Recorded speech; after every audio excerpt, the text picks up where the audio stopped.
Welcome to Just for the Tech of It. I am your host, Drew Prindle, and I will be bringing you all the weird and wild tech news that you probably missed this week.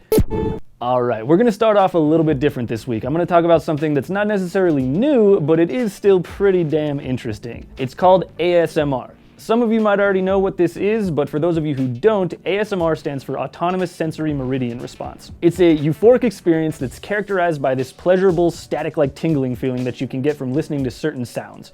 It's kind of hard to understand if you've never experienced it yourself, but if you've ever gotten like chills from a piece of music, it's basically like that, but stronger, longer lasting, and more intense. We should rewrite that. That sounds like a Cialis commercial. It's essentially like doing drugs, but without actually doing drugs. You can get a nice relaxing high just from listening to something.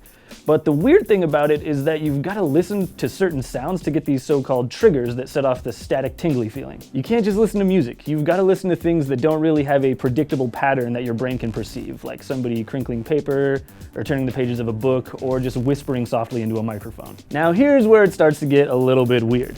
Because you can get an ASMR trigger from just about anything, there's now this huge underground subculture where people do super random stuff into a microphone and then post it on YouTube because they know that thousands of ASMR junkies are gonna watch just to get their fix. It is without a doubt the strangest form of drug peddling that I have ever seen. You need some ASMR?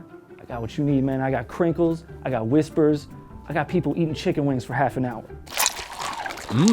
That's not even a joke. There are seriously thousands of videos of people just eating chicken wings sloppily in front of a microphone. Am I crazy? I like getting high as much as the next guy, but if I have to get there by listening to some neck-bearded podcaster eat a plate full of buffalo wings and smack his lips in front of a high-def microphone, I'm gonna pass.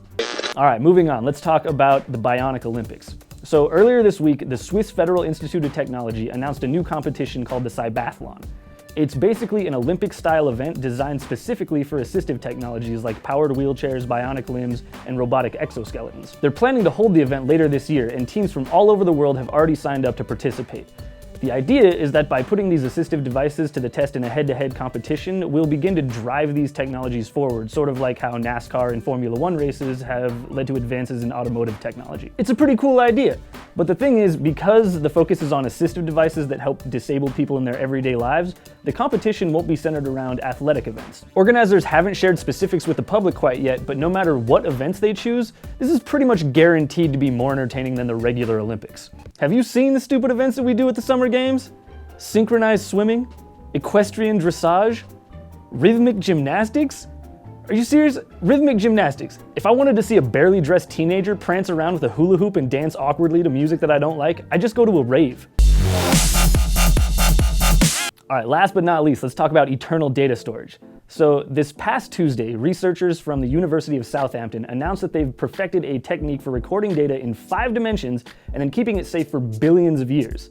The process is incredibly complex, but they basically take a piece of specially engineered glass and then use a series of ultra-short laser bursts to etch tiny nanoscale dots into the glass. This is completely different than the way that a traditional hard drive works because it's not a binary system.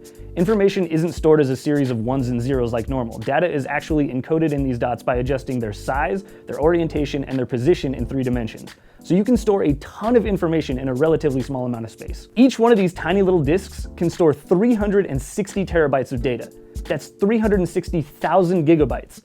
And that's not even the craziest part. The most ridiculous part of all of this is that these glass disks can withstand temperatures of up to 1,000 degrees Celsius, and at room temperature, they can store data for 13.8 billion years without degrading. That might sound like a good thing at first, but it's not.